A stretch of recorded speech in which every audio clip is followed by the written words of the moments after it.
সামনে কাছা নিয়েই তার বাবা বসে গেছে অফিসের কাজ করতে ল্যাপটপে। তার মানে এনারা যথেষ্ট গ্রাউন্ডেড, এনারা জানেন যে বাড়িতে গিয়েই কিন্তু ওনাদের চিরাচরিত রুটিন শুরু হয়ে যাবে। সুতরাং শোক তাপ কোনো কিছুতেই এরা কিন্তু একদম বয়ে চলে যাচ্ছেন তা নয়। দ্বিতীয় কথা, ব্রেড আনার যে তার মাথায় সবসময় অফিস ঘোরে, ডাল রুটি নিজের জন্য না হলেও ছোট ছোট দুটো বাচ্চার বাবা আসে, তার মাথায় সেটা ঘোরে। উনি অফিসের কাজ নিয়ে বসে গেছেন। কালকে আমরা ল্যাপটপ থেকে আসছি লাজপতনগর থেকে, সেখানে দেখি এক ভদ্রলোক ল্যাপটপ খুলে, মাঝখানে বেশ 35 মিনিটসের একটা জার্নি ছিল, ল্যাপটপ খুলে ওখানে মাউস নিয়ে বসে গেছেন, মানে অ্যাপেলের ল্যাপটপ যেটা আমি ইউজ করি, আর মাউস, উনি মাউস টাচ প্যাড ইউজ করছেন না, মাউস নিয়ে বসে গেছেন এবং রীতিমতো কনফারেন্স কলে কথা বলে বলে কাজ করছেন। এইগুলো আমি কি প্রমাণ করতে চাইছি, যে শোকের আতিশয্যে ওরা কিন্তু বয়ে যায়নি, ওরা গ্রাউন্ডেড হয়ে আছে। অথচ ম্যাডাম শোক বিক্রি করতে চলে এসছেন। একটা কথা বলো, এই যে আমার মা মারা গেছে, আমি মাকে ভুলে গেছি? আমি তো ব্লগিং করে রাখিনি, মাকে ভুলে গেছি? আমি কিন্তু তখন ব্লগ করতাম। ওই সময় ভাবা যায় না ব্লগিং করার কথা। স্পষ্ট বোঝা যাচ্ছে ওনারা নিজেদের বাড়িও কিনেছেন। শোক হয়নি বলছি না, শোক নিশ্চয়ই হয়েছে, কিন্তু একটা কথা তো মানবে যে পাশাপাশি যে আছে, যে মানুষটা দুবেলা দেখছে, যেমন ওই মেজো যা, তার যেরকম বুকটা খালি খালি লাগছে, যে কাল অবধি আমি এই মানুষটাকে দেখেছি, সে যদি তোমার অসুস্থ হয়, তার পেছনে খাটতে হয়, তা সত্ত্বেও লোকের মনে হবে, যা আজকে আর মার জন্যে দালিয়াটা বানিয়ে দিতে হবে না, আজকে আর মার জন্যে স্টুটা বানিয়ে দিতে হবে না, তার খালি খালি বেশি লাগবে। এই প্রবাসী ম্যাডামের তো শাশুড়িকে নিয়ে ঘর করা অভ্যেসই নেই। শুনলাম এনারা নাকি আগে ব্যাঙ্গালোরে ছিলেন। আরেকটি কথা প্রমাণ দিয়ে তোমাদের বলবো, তারপরে দেখো, তারপরে শুরু হলো আব্বল নাম্বারের অ্যাক্টিং। আব্বল নাম্বার হিন্দিতে বলে মানে টপ ক্লাস অ্যাক্টিং। মেজো যা খুবই সরল সাদাসিধে মানুষ, গেট আপ দেখেই বোঝা যায়। তবে আজকাল তো সকাল মে মত জানা, আজকালকার যা যুগ পড়েছে, কলিযুগে চেহারা দেখে কিছুই বোঝা যায় না। উনি গেলেন, আলমারি খুললেন। অশৌচে আলমারি ছোঁয়া যায়? আমাদের তো মনে হচ্ছে না, কারণ ঘাটের দিন মনে আছে, আমার বৌদি মানে যা আর কি, দিদি বলি আমি, জায়ের যে ছোট বোন, সেও আমাদের এক সম্পর্কে যা হয়, তো সে আলমারি থেকে আমাদের জিনিসগুলো বার করে দিয়েছিল, আমার মনে পড়ছে, তাই আমি নিজের কথা বলছি না কিন্তু এখানে। আমরা আলমারি ছুঁইনি, তা যাই হোক, উনি আলমারি ছুলেন, উনি তো ছেলের বউ, মানে পুরোপুরি অশৌচ রয়েছে। সেখান থেকে মায়ের ওই সোনা বাঁধানো বার করে দিলেন। আব্বাল নাম্বারের অভিনেত্রী, সূক্ষ্মদরের অভিনেত্রী প্রবাসী ম্যাডাম বলছে, না না, এসব কি করছেন? এইখানেই দেখো আজকালকার সোনার যা দাম, এগুলো এমনি এমনি হয়? যা অত মেহনত করেছেন, যা ওনার দেখভাল করেছেন, প্রবাসী ম্যাডাম কিন্তু বাইরে থেকে এসছেন, শাশুড়ির জীবনে ওনার কন্ট্রিবিউশন কতটুকু, শাশুড়ির ওনার জীবনে কন্ট্রিবিউশন থাকতে পারে, কিন্তু সেবার তরফ থেকে বলো, এমনি তরফ থেকে বলো, দেখভালের তরফ থেকে বলো, টাকা পয়সা পাঠিয়েছেন কিনা জানি না, পাঠালে বলতেন। কারণ দর্শকদের কাছ থেকে যেটুকু ফিডব্যাক পাচ্ছি, এই ম্যাডাম তোমার দেন, মানে ডলারে মাপেন। সিম্পল লিভিং ওয়াইজ থিঙ্কিং বলে একটা চ্যানেল আছে, ওখানে আমি আগে দেখতাম ওনাকে, আজকাল আর টাইম পাই না। তো ওখানে পায়েল মজুমদার, পায়েল যে সে প্রথম থেকে বলতো যে তোমরা আমার মতো ভুল করবে না, কখনো ইন্ডিয়ান রুপিতে মাপবে না। আগে যখন আমি নতুন নতুন এসেছিলাম, মানে পায়েল বলতো এইভাবে, আমি একটা বেগুন, তখন তো ডলারের দাম অনেক কম ছিল, এখন তো ডলার প্রায় 90 হয়ে গেছে, 90 টাকা আমাদের ইন্ডিয়ান রুপিতে। বলছে একটা বেগুন 45 টাকা, খাবো কি? আমি সবসময় মানে পায়েল বলছে, আমি সবসময় ইন্ডিয়ান রুপিতে কনভার্ট করে ভাবতাম 45 টাকার একটা বেগুন কী করে খাবো, আধখানা ভাজলাম, আধখানা রেখে দিলাম। কিন্তু এখন থাকতে থাকতে এমন হয়ে গেছে, ওরা গ্রিন কার্ড হোল্ডার বোধ হয়, থাকতে থাকতে এখন হয়ে গেছে, ও কিন্তু জানে যে ইন্ডিয়ান রুপিতে যতই হোক ওকে পে করতে হবে $6 কি $2 কি $4, ওকে ওই সিস্টেমটার মধ্যে বাঁচতে হবে। তাহলে ঘর সংসার ম্যাডাম যখন এইভাবে দেখান যে $7 শশা, 7 নং কত হয়, 7 নং দাঁড়াও তোমাদের বলতে গিয়ে, 4 7 28, 5 7 35, 6 নং 54, 7 নং 63। তাহলে এই শশাটা যদি $7 দাম হয়, অ্যাজ অ্যান এক্সাম্পল, তাহলে এই শশাটার দাম হয় ইন্ডিয়ান রুপিসে 630। তাই কি আমাকে পে করতে হবে কিন্তু $7। তাহলে কোনো জিনিস কিনতে গেলে ডলারে ট্রান্সফর্ম করে বলাটা তো দর্শক ঠকানো, কারণ আমি তো 630 পে করছি না, আমি তো পে করছি $6 কি $7, বুঝতে পারছো? 2 নম্বর কথা, এনারা আগে ব্যাঙ্গালোরে থাকতেন, সেখান থেকে প্রবাসে গেছেন। এখানে একটা জিনিস দেখো, কালই আমি যাচ্ছিলাম লাজপতনগরে, তোমরা যারা যাও তারা জানো, মেট্রো থেকে নেমে মার্কেটের দিকে টুয়ার্ডস মার্কেট তোমরা যখন যাবে, ওখানে বিশাল বড় একটা সোনার দোকান পড়ে। তো ওখানে 1 মিনিটের জন্য দাঁড়িয়েছিলাম, আমার কাজ ছিল। সেখানে মার্কেট ভ্যালুটা বাইরে লেখা ছিল 1,22,000 অব্দি, আমার কি মনে আছে, তারপর আর মনে পড়ছে না, অত গড় করে দেখিনি, অত অ্যাটেনশন দিয়ে দেখিনি। বর্তমানে সোনার এই দাম, সেখানে ওনার সোনার মানে কি বলে ওটাকে, নোয়া বাঁধানো, শাশুড়ির নোয়া বাঁধানো, সোনার নোয়া বাঁধানো, সেটা বড় বউকে দেওয়াটাই জাস্টিফাইড, শাশুড়ির বড় বউয়ের কাছে যাবে। প্রথমত সোনার দাম, পারিবারিক রীতি অনুযায়ী ওটা মায়ের নোয়া বাঁধানো, মানে কি ওনার শাশুড়ি শ্বশুর বাড়িতে পদার্পণ করার পর ওইটি পেয়েছেন, ওটা নোয়া বাঁধানো, এমনি চুরি নয়, ঠিক আছে। আমার শাশুড়িও কিন্তু আমাকে নোয়া বাঁধানো দিয়ে মুখ দেখেছিলেন, তো সেই নোয়া বাঁধানোটা বড় বউয়ের কাছে যাওয়া উচিত। তো যাই হোক, ওনাদের যা পরিস্থিতি দেখলাম, গায়ের বাড়ি, ওনারা ওখানে থাকেন, ব্যাপারটা হচ্ছে খুব একটা একবার মাল্টিমিলিয়নে আর মনে হচ্ছে না। সোনার এখন দাম আছে, তার মানে এই ঘটনাটা, আমি যে পয়েন্টটা বোঝাতে চাইছি সেটা হচ্ছে এই সোনা বাঁধানোর ব্যাপারটা ব্যাকগ্রাউন্ডে কথা হয়েছে, ওটা না না না না না না কী কী কী দিচ্ছেন এসব, থাক থাক থাক থাক, এসব কী দিচ্ছেন, এরকম জিনিস নয়। ব্যাকগ্রাউন্ডে কথা হয়েছে, ওটা বড় বউ পাবে, মেজো বউ পাবে কি ছোটো বউ পাবে, নিয়ম অনুযায়ী বড় বউয়ের কাছে যাওয়া দরকার। কিন্তু যেহেতু এখানে ওনারাই পয়সা করি পুরো শ্রাদ্ধ অনুষ্ঠানে দিচ্ছেন, বুঝতে পারছো, প্লাস ভেতরে রীতিমতো ওটা আলোচনা হয়ে গেছে, তাহলে বুঝতে পারছেন আমার পয়েন্ট আমি কোনটা ইলাবোরেট করতে চাইছি। প্রথমত, যদি তোমরা শুধুমাত্র আক্ষরিক অর্থ দেখো, তাহলে শাশুড়ির জিনিস বড় বউয়ের পাওয়ার কথা। আর মেটেরিয়ালিস্টিক সোনার দামের দিক থেকেও যদি দেখো, ফট করে হুড বলতে এই চামচটা তোমায় দিলাম, প্লাস্টিকের চামচ, এইভাবে তো দেওয়া যায় না, এটা ব্যাকগ্রাউন্ডে কথাবার্তা হয়েছে। হ্যাঁ, উনি অনেক কিছু ইলাবোরেট করলেন যে মেহা এই পেয়েছে, ওই পেয়েছে, ওই করেছে, তারপরে ওটা হচ্ছে ওই বাচ্চাটা যাকে এখনও চান করিয়ে দেয় তার বউয়ের জন্যে, আর কি আদিক্ষেতা মায়ের ঘাম লেগে আছে, এই কথাটা নিয়ে আসবো। সকালবেলা একটা মাফলার কাচছিলাম, কেন বলছি, নিজের কথা বলছি না, কন্ট্রোভার্সি ভিডিও করতে বসে। ব্যাপারটা হচ্ছে মাফলার কাচতে কাচতে আমি ভাবলাম মাফলারটা সকাল থেকে ইজিতে মাখিয়ে রেখে দিই, কারণ এটাতে খুব ঘাম লেগে আছে, ঘামগুলো পরিষ্কার করে তুলবো, ইজিতে মাখানো আছে এখনও, বুঝতে পারছো। আর ওরা ঘাম নিয়ে আদিক্ষেতা করছে। একটি মানুষকে ভালোবাসা একরকম, কিন্তু তার গায়ের যে বর্জ্য পদার্থগুলো, শুধু ঘাম তো নয়, শ্বশুরপাটিও তো হয় মানুষের, বর্জ্য পদার্থগুলো কে রেখে দেয়? কোনো বাচ্চার দেখবে মায়ের গা চাটার অভ্যেস আছে, তার মা তাকে বারণ করে যে ঘাম চাটিস না বাবা, পেট খারাপ হয়ে যাবে। আর 2 নম্বর কথা, ওই ছোট বাচ্চা বড় হবে তার বউকে দেবে, তার বউ আমেরিকান ওইখানেই পালাবারা, ওখানেই বড় হচ্ছে, আপব্রিঙ্গিং হচ্ছে, এরকম কোনো বাঙালি মেয়ে হতে পারে। ভবিষ্যৎ কে দেখেছে যে এখনও এইটুকু, যাকে এখনও চান করিয়ে দিচ্ছে, বুঝতে পারছো, সে আল্ট্রা মডার্ন মেয়ে হবে। আমেরিকা ছাড়ো, আমাদের এদিকেই আল্ট্রা মডার্ন মেয়ে হবে, সেই ওই জিনিস, মানে দাদি শাশুড়ি, শাশুড়ি তো প্রবাসী ম্যাডাম, তার শাশুড়ির ওই স্মৃতি ততদিন ওটা ওই ঘাম মাখানো থাকবে, ওটা এখান থেকে যাবার পরই ওটা রিমডেলিং হয়ে যাবে। বড় জোর পালিশ তো হবে, যদি স্মৃতি হিসেবে রেখে দিতে চাই পালিশ তো হবে। ওই মাফলারের কথা বলছি না, ঘাম আছে বলে বেশি ওটাকে ভিজিয়ে রেখেছি, সেই রকম ঘাম আছে বলেই ওটা খারাপ হয়ে যাবে, শরীরের ঘাম থেকে নুন বেরোয়, সেটা খারাপ হয়ে যাবে বলে আগে ওটা পালিশ করানো হবে, বুঝতে পারছো। তাহলে ঘাম নিয়ে আদিক্ষেতাটা কীরকম এটা হলো, যে মায়ের ঘামটা এখনও লেগে আছে, এগুলো অভিনয় ছাড়া কি? তাছাড়া তুমি অনেক করেছো মায়ের জন্য, এগুলো ক্যামেরার সামনে দাঁড়িয়ে বলছেন, যা খুব ভালোভাবেই বলছেন, মুখস্থ মতো মোটেই মনে হচ্ছে না, এবং ইনিও খুব ভালোভাবেই বলছেন, হ্যাঁ তুমি তোমার মতো করে করেছো, আমি আমার মতো করে করেছি। অ্যাকচুয়ালি ব্যাপারটা হচ্ছে কি জানো, প্ল্যান করেই এসছেন এনারা। 30 মিনিটের মধ্যে মানে আমি যখন দেখলাম, কালকেরটা দেখলাম, আজকেরটাই পিছিয়ে পিছিয়ে গিয়ে দেখলাম 30 মিনিটের মধ্যে প্রায় লাখ ছুঁই। মানে ব্যাপারটা শোনো তোমরা, ওদিকে যারা ইন্ডিয়ান ব্লগ দেখছো বা কন্ট্রোভার্সি ভিডিও দেখছো, মুন্ডুকে দেখছো, মুন্ডু বাড়ির কী জিনিস দেখাচ্ছে, জায়ের ওই হাজব্যান্ড মানে ভাসুরের পা ভাঙা অ্যাটেন্ড করতে গেল না, ইউটিউবার নাচাচ্ছে, ফুর্তি করছে, আহ্লাদ করছে, বুঝতে পারছো। আমরা এই জিনিসটা দেখছি, এই নিয়ে কন্ট্রোভার্সি হচ্ছে। ওদিকে তোমরা এই শোকেই দেখলে, সে ওয়াইটির মেল ক্রিয়েটারের সঙ্গে প্ল্যান করছিল যে একটা পরকীয়ার প্র্যাঙ্ক করে, একটা পরকীয়ার নাটক করে ভিউ তুলবে। ওদিকে বেচুকে দেখলে তার বউয়ের হোয়াটসঅ্যাপ চ্যাটটাকে পরকীয়া করে এমনভাবে বেচে দিল যাতে 7 পুরুষের গ্রাসাচ্ছাদনের মাল আপুদের দয়ায় ব্যাংকে হয়ে গেছে। প্লাস একটা কোন রকম বাড়িতে থাকতো, খাবলানো খুবলানো, সেখান থেকে অট্টালিকা বানিয়ে ফেললো, সিক্রেট রুম বানিয়ে ফেললো, বুঝতে পারছো। বেচুর নিজের যোগ্যতায় হচ্ছে কি, তার উপর দেখো ওই যে পরকীয়াটা ও বেচলো, টিনার হোয়াটসঅ্যাপ চ্যাটটা, মেয়েটার জীবনটা পাল্টে গেল।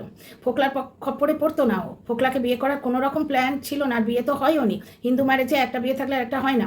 কিন্তু আমি যেটা বোঝাতে চাইছি, তাহলে ম্যান্ডিকে দেখলে সত্যিকারের বাস্তব জীবনে ও আদৌ উদার নয়, যা ওকে অপারেশনের সময় দেখতে আসেনি বলে ও যায়নি। ওদিকে সুরকে দেখলে পরকীয়ার ওয়াইটি খায় বলে ও পরকীয়ার একটা প্র্যাঙ্ক করছিল, যেটা করে হচ্ছে ফ্ল্যাটে গিয়ে ভিডিও তোলার জন্যে, মানে ব্লগ চ্যানেলটা তোলার জন্যে হাজব্যান্ড ওয়াইফের ডিভোর্স অবধি টেনে নিয়ে গেল। বেচুকে দেখলে তিল থেকে তাল করে কত টাকা রোজগার করে ফেললো। আমরা এই জিনিসটা দেখতে অভ্যস্ত। বড় চ্যানেলকে দেখলে ঝগড়া প্রমোট করলো, সেইখানে ঘর সংসার ম্যাডাম প্রমোট করছেন ভালোবাসা, যায় বন্ধুত্ব, এটা অন্য ধরনের কন্টেন্ট না, কন্টেন্টই কিন্তু বুঝতে পারছো, কন্টেন্টই যেমন হেলদি ফুড ও ফুড, আনহেলদি ফুড ও ফুড, আর তোমার কি বলে ওটাকে ফাস্ট ফুড ও ফুড, ওটা এডিবল সব কিছু, তেমনি এগুলো সব কিছুই কন্টেন্ট। যেহেতু মার্কেটে অসভ্যতাটাকে কন্টেন্ট করে লোকে ওপরে ওঠে, ইনি সভ্যতাটাকে যায় যায় মিল অমুক তমুকগুলো দেখাচ্ছেন। তোমাদের আজকে পিওরলি মনে হয় কি ওই যে সোনার জিনিস দুখানা, সোনার বর্তমানে যা দাম, সেইটা ওইরকম অল অফ এ সাডেন যা অশৌচ অবস্থায় আলমারি খুলে বার করে দিলেন, ওটা ব্যাকগ্রাউন্ডে কোনো কথাবার্তা হয়নি। 2 নম্বর কথা, ওতে ঘাম নিয়ে আধিক্যতা হচ্ছে, ওই নুন লাগা, ঘাম মানে তো শরীরে নুন, মানুষটাকে তো সবাই ভালোবাসে, আমার সন্তানও আমাকে ভালোবাসে, তা বলে আমার সন্তান কি আমার ঘামটাকে ভালোবাসবে? যদি বাসে আমি তাকে বারণ করবো না?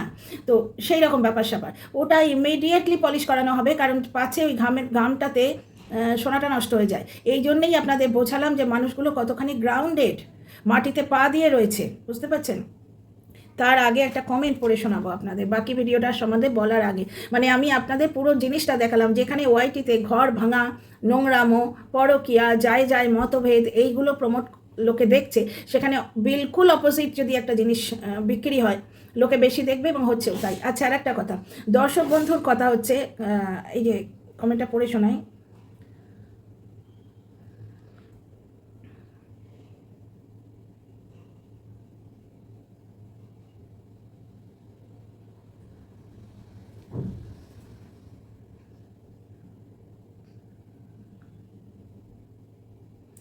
আচ্ছা, প্রথমে এই কমেন্টটা পড়ে শোনাই, তারপর কমেন্ট ডিলিটের কথাটাই পরে আসছি। ইনি হচ্ছেন দেবযানী।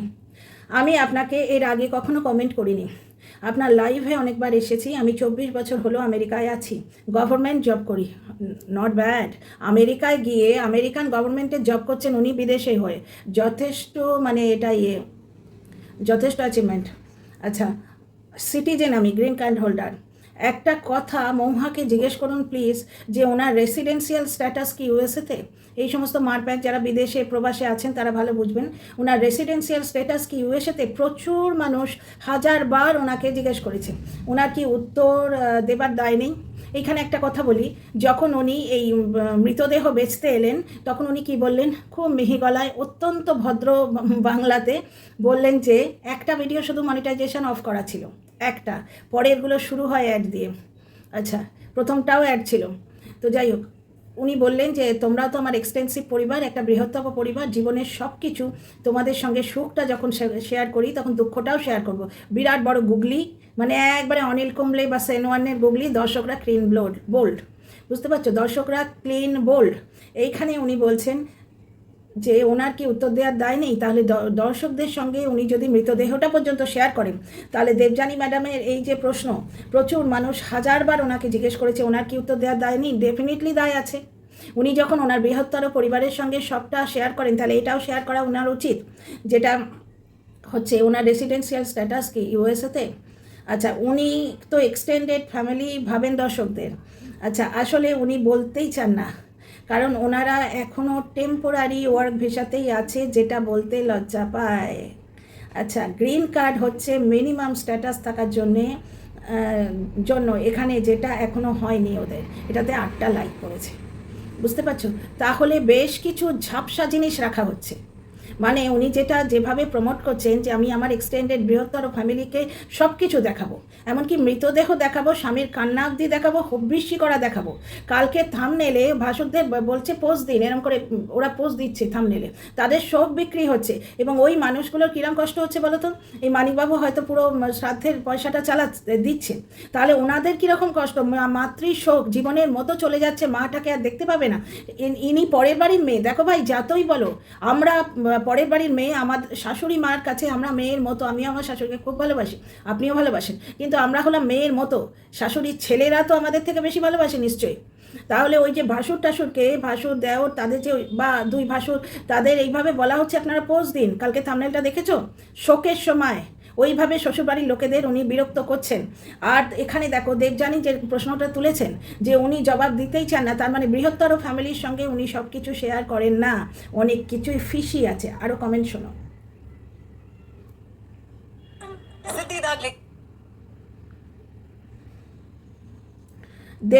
দেবলীনা গোছাইত, উনি বলছেন, আচ্ছা প্রথম কথা, আমি আগের দিন বলেছিলাম নেগেটিভ কমেন্ট নিতে পারেন না, তা নয়, দেবলীনা কোনো নেগেটিভ কমেন্ট করেননি। দেবলীনা একটা কমেন্ট করেছিলেন, সেই কমেন্টটা এখানে নেই বোধহয়, অন্য ভিডিওটায় আছে। দেবলীনা কিছু একটা জিজ্ঞেস করেছিলেন, যার জন্যে ওনার কমেন্টটা ডিলিট হয়ে গেছে।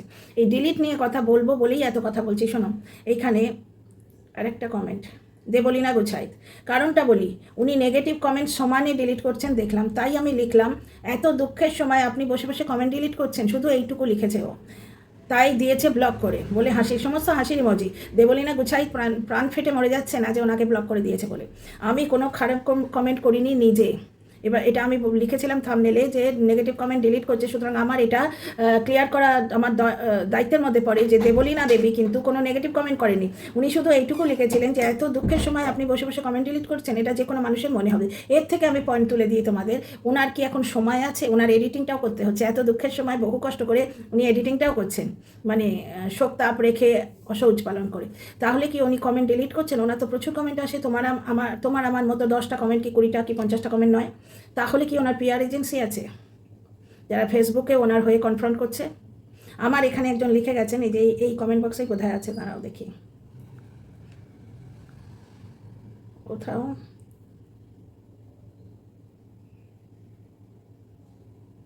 আচ্ছা, দেবলীনা দেবী লিখছেন, গাদা গাদা কমেন্ট ডিলিট করছে, দিনরাত না ঘুমিয়ে এইসব করছে, আমি খুব নজর রাখছি, কে পরীক্ষা করে দেখতে পারো, মজা করে লিখেছেন।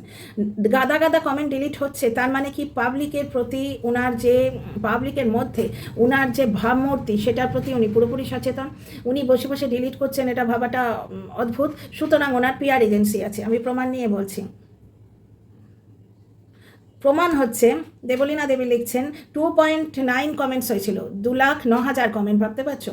বা 2.9 স্ক্রিনশট আছে ওনার কাছে, এখন 2.1 হয়ে গেছে, মানে 8.8% ডিলিট হয়ে গেছে, বুঝতে পারছো?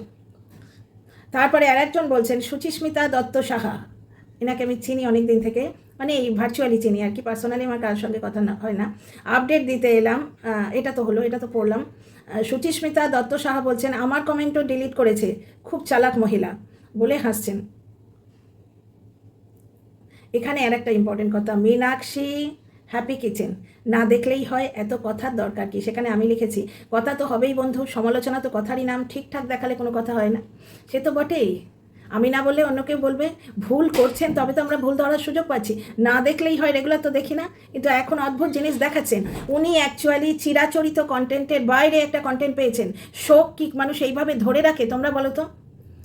শাশুড়ি মার মৃতদেহটা উনি বারবার দেখতে চান, নাকি মনের মণিকোঠায় সেই যে শাশুড়ি যিনি ওনাকে মানে বরণ করে ঘরের মধ্যে এনেছেন, মাথায় হাত বুলিয়ে দুটো কথা বলেছেন, সেই শাশুড়িকে বাঁচিয়ে রাখতে চান? আমার মা মারা গেছে, আমার মায়ের যাই মুখ হাঁ করা মৃতদেহের ফটোটা আমি ভাবতে চাই, নাকি মায়ের কপালে এত বড় সিঁদুর টিপে জল জল করছে সেই মাকে আমি মনে রাখতে চাই? কেউ মরার জিনিস ভিডিও করে তুলে রাখে? স্মৃতি আস্তে আস্তে মনের মণিকোটায় থাকবে, আস্তে আস্তে আবছা হয়ে যাবে, ওই স্মৃতিগুলো মনে থাকবে, যে বাড়ি গেলেই শাশুড়ি মা ভালো করে খাওয়াতেন, শাশুড়ি মা এই বলেছিলেন, শাশুড়ি মা ওই বলেছিলেন।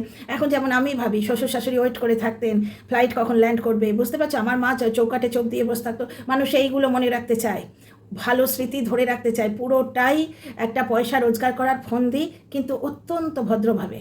তোমাদের পুরোটাই বোঝালাম, মানে কন্ট্রোভার্সি জোনে তোমরা অসভ্যতা বিক্রি করে পয়সা কামাচ্ছে দেখেছো তো, ইনি সভ্যতা বিক্রি করতে এসছেন, কিন্তু মানে সভ্যতার মুখোশে অসভ্যতাই এটা এক ধরনের না, ওই ছোট লোক মেয়ে যায় ঝগড়া, ছোট জামা কাপড় করা, সেরকম নয়, মানুষের শোক বিক্রি করতে এসছেন, এটাও ঠিক সভ্যতার মধ্যে পড়ে কি?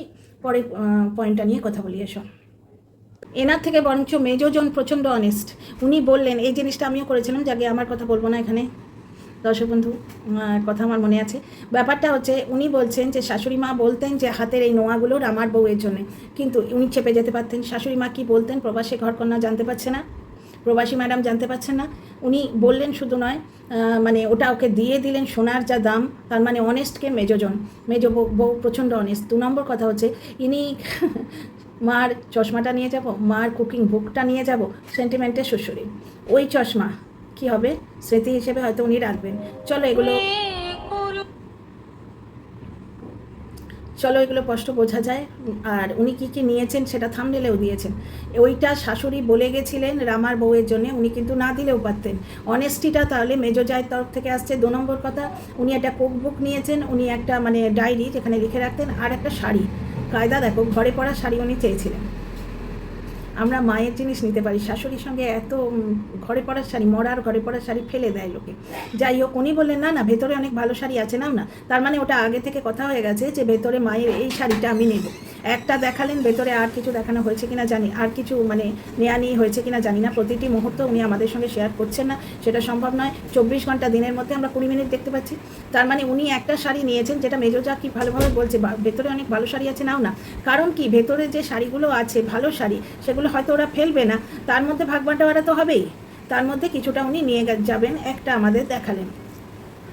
এক জায়গায় দেখো, ওই মেহার ভিসা নিয়ে প্রবলেম হয়ে গেছিলো, মেহার ফটোর নিচে ওর বাবার সিগনেচার চলে এসেছিলো। এইটার জন্য 24 ঘন্টা দেরি হয়েছে, প্লাস ওই বাচ্চাটার মানে রামকৃষ্ণ যে তার ভিসার জন্যে দেরি হয়েছে। এই ব্যাপারটা কিন্তু ওই ভদ্রলোক মানিকবাবু চাননি। মানিকবাবু তক্ষণই বেরিয়ে আসতে চেয়েছিলেন যাতে ওনার মাকে একবার দেখতে চান, কিন্তু ইনি ব্লগিংয়ের সুযোগটা ছাড়তে চাননি, যার জন্যে দেরি করে দিলেন। বুঝতে পারছো, তার মানে নিজের স্বামীর ইমোশনের সঙ্গে উনি খেললেন, এবং ওনারও কিছুটা আছে, কারণ প্রচুর পয়সা উঠছে। এই দেখো আমার হাতে ফোন আছে, এক্স্যাক্টটা বলছি, 11K লাইক পড়েছে এবং 3 ঘন্টায় 97,620 ভিউজ হয়ে গেছে। এখানে এটা দেখাচ্ছে, মানে অরিজিনাল ওয়াইটি ইয়েতে স্টুডিওতে এর থেকে আরেকটু বেশি দেখাবে। তার মানে দেখো, প্রথম দিনই আমার মনে হচ্ছিল ভদ্রলোক খুব একটা পছন্দ করছেন না। দেখো, পয়সার ব্যাপারটা ভেবে সবাই চুপ করে যায়। ভদ্রলোক খুব একটা পছন্দ করছেন না যে সবাই মেলে যায়, এটা লোকের মনে হতেই পারে, অনেক দর্শক লিখেছেন। তার মানে তোমরা যদি এদের নাটকটা মেনে নাও, তাহলে ধরো, তাহলেও দেখো ভদ্রলোক কিন্তু 2 দিন আগে চলে আসতে পারতেন। শুধুমাত্র এই নিয়ে আসবেন, পুরোটা বেশ একটা লামসাম একটা টাকাও হবে। প্লাস আমি বলছি না শাশুড়ির ওই রিচুয়ালে পার্ট নেওয়াটা ওনার একদম ফেক। পার্ট নেওয়ার ইচ্ছে থাকতেই পারে, কারণ উনি তো আর আমেরিকান নন, উনি তো ইন্ডিয়ান। প্লাস উনি প্রথমে প্রবাসী ছিলেনও না, ওনারা ব্যাঙ্গালোরে ছিলেন। উনি আইটি ইঞ্জিনিয়ার মানিকবাবু, তারপর ব্যাঙ্গালোরে জব পেয়েছিলেন, সেখান থেকে একটা হাইক হয়ে গেছে। আইটি ইঞ্জিনিয়ার অনেকেই আছে, এবার কারোর লাক ফেভার করে, কারোর লাক ফেভার করে না। তাহলে ব্যাপারটা এখান থেকে স্পষ্ট যে মানিকবাবু 2 দিন দেরি হয়ে গেল শুধুমাত্র এদের জন্যে। এইবার কেসটা হচ্ছে, উনি সোশ্যাল মেসেজ দিতে চাইছেন যে ছেলে মেয়েদের এটা না শেখালে ছেলেমেয়েরা আমাদের সময় করবে না। ওটা ভেতরে থাকে, ওই ব্যাপারটা ভেতরে থাকে। যে বাচ্চাটিকে চান করিয়ে দিতে হচ্ছে তার এই বয়সের স্মৃতি কতটা থাকবে?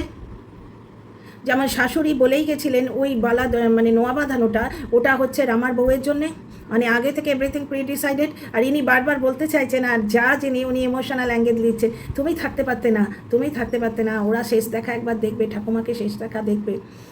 মানে অদ্ভুত লাগছে। ঠাকুমাকে শেষ দেখা অবশ্যই মৃতদেহ ওনারা দেখতে পেয়েছেন, কিন্তু সেটা ঠাকুমার শেষ দেখা তো ঠিক নয়। ঠাকুমার সেই স্মৃতিটা ওদের মনে থাকবে। 2 নম্বর কথা, এই যে ছোটো বাচ্চাটি যাকে এখনও চান করিয়ে দিতে হয়, তার এই সময়ের স্মৃতি বড় বয়সে কত থাকবে?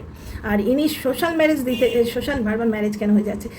মেসেজ দিতে চাইছেন, যেটা ওনার ভিডিওর ইউএসবি, সেটা হচ্ছে যে আমরা ছেলে মেয়েদের একটা শিক্ষা দিচ্ছি যে আজকে আমরা সমস্ত কাজ ছেড়ে আমাদের বাবা মার রিচুয়ালে গেছি, যাতে আমরা মারা গেলে আমাদের ছেলেমেয়েরা সেটা করে। মানে এই জিনিসটা খাবে না দর্শকেরা? যা যতই বলুক ইমোশনাল কথা, ওনাকে তো এইটা বারবার বলতে হবে, এটাই তো ডায়লগ, যে আমাদের সন্তানদের আমরা মেসেজ দিতে চাইছি। ভাই, তৎকালীন পরিবেশ পরিস্থিতি, তৎকালীন যে সিচুয়েশন, মাহল যুগোপযোগী হয়ে তখন ওরা করবে। কিন্তু বুঝতে পারছো, আজকাল প্রবাসী বাঙালি যারা, তারা পৈতে করতে কি ওয়েস্ট বেঙ্গলে ছুটবে? অনেক সময় কি হয়, ওখানকার যে কি বলে ওটাকে, মন্দির, সেখানে হয়তো রিচুয়ালসটা করে নেবে।